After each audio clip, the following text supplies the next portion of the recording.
Hello guys, it's Ign Hl04 back with another video. Today we have a really interesting topic to cover. We are getting our first dual summoner card.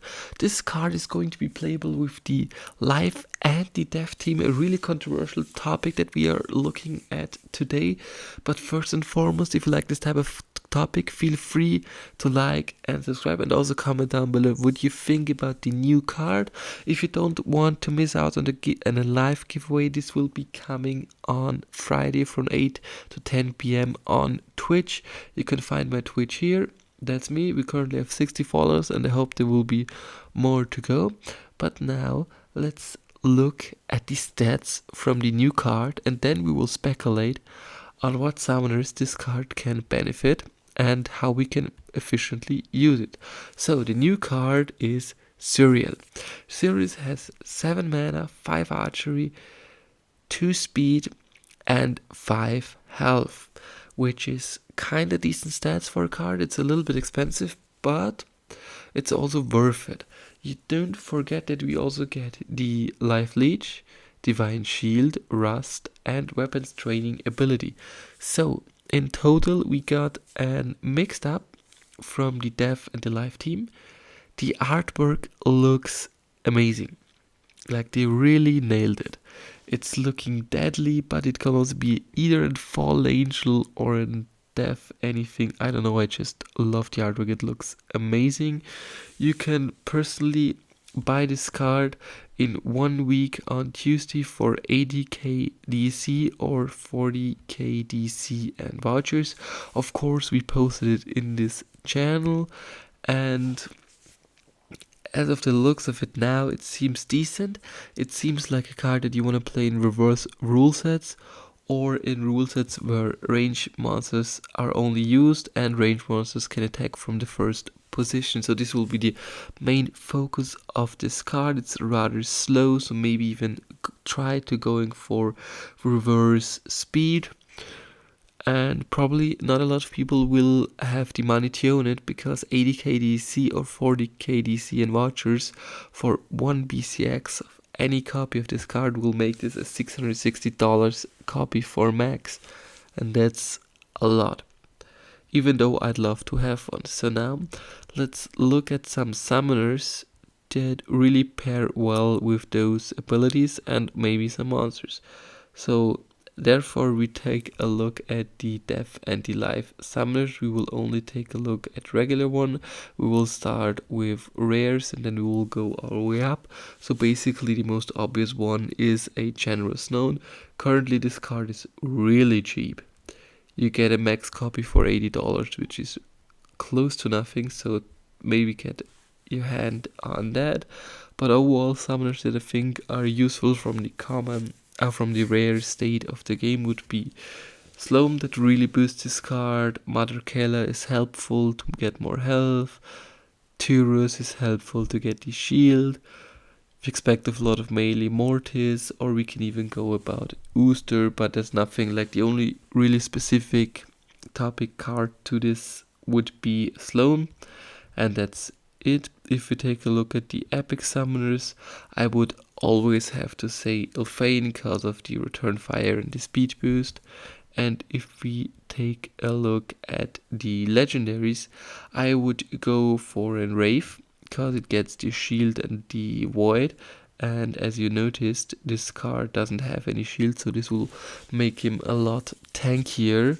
Another card that would really benefit it would be the Mimosa. Mimosa getting the Void and the Affliction would be amazing, even in chances with the Triage and the Poison rule set where this card gets beefed up a lot more. And basically that would be it. Maybe even a Waka if you wanna sign it really wide, but main cards would be Chances, Rave and Mimosa to give them some more utility. Also, what I really forgot to say, the Life Leech is gonna be pretty deadly on this card, as well as the Divine Shield, so you maybe wanna even resurrect this card to get another Divine Shield out of it. So let's look at some monsters that really particularly fit well to this type of card. So we can take those two. So let's look at monsters. Let's first start with common ones. One that really comes to my mind is the Color Conjurer, especially in snipe rule sets. Those two would make an amazing chance. Him getting free attack, the other one scavenging up, amazing. Another one would be the Riftwing. Riftwing, if you don't know, it's really an amazing card to have, and now it's fast and doing damage. Oh my god, I love it. So also Baby Unicorn could be a pretty great card, but only the lower levels. At the higher levels it gets 1 damage. And then some cards that would benefit well would also be the Warrior of Peace. Basically he also doesn't have any attacks, and that would be with the commons. If you take a look at the rares, I don't think there are a lot of cards that really fit this card very well because of the uniqueness of it, and we haven't gotten anything like this before, so also keep that in mind. Maybe something like the Shielded Barb, which also gets an attack in the future. The Undead Priest gets an attack, so I wouldn't consider anything of that to be pretty powerful. We can take a look at the epics. Maybe there are some cards here that would be great, and one card I am currently thinking of would be the Shadowy Presence, which gives all of the other cards a strengthen and an inspire, and now it even attacks for free archery, which would be a great choice. But that's going to be it. Maybe mix it in with, where was it? Oh, it's gonna be in the legendary status. So if we take a look at the legendaries, mix it in with an Uriel, a big beefy tank where this card can scavenge up a lot. Mix it in with a Dark One where you can put it all the way in the back. Mix it up with an Angel of Light to get this bad boy as a tank heal, inspire, flying resurrect beast, dealing 3 damage per turn. And yeah, maybe even a corrupted Pegasus to frontline heal, and then Lord of Darkness, corrupted Pegasus, and then on the third position this bad boy in to do a lot of damage with the Lord of D. So these are cards that are really good for this card. So now let's take a look at summoners that this card counters. So one of those obviously would be a Drake because of the rust. Another one would be the most broken summoner currently. So I guess you know what I'm talking about. I'm talking about Lux. With the rust ability we would get rid of the shield, and that would be pretty helpful in a lot of aspects of the game. It's even not that easy to kill, so keep that in mind. With the Divine Shield it's amazing to have. Also a card that could be really in trouble would be the normal, not Alric, Kalia. Kalia is also, it's a pretty strong card, don't say that, but without the shield he's only half as strong, and monsters that would probably be pretty weak against her and strong against her. Monsters that are strong against her would be poison opportunity monsters.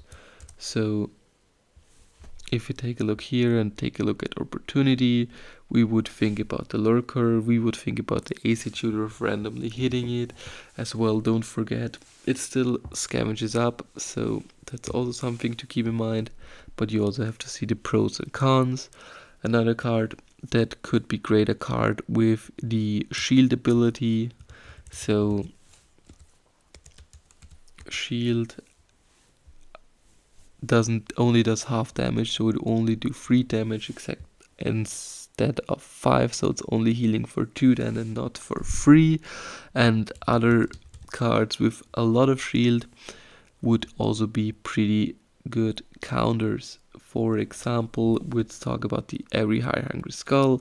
It gets a little bit less shield, so it has 9 shield, but it still has the Return Fire ability, which will take care of the Divine Shield ability and slowly letting the monster die. But don't forget, if you do not reduce this card's attack, it will heal for free, and so if you do not amplify your archery damage, it will do some pretty significant damage to your opposing team.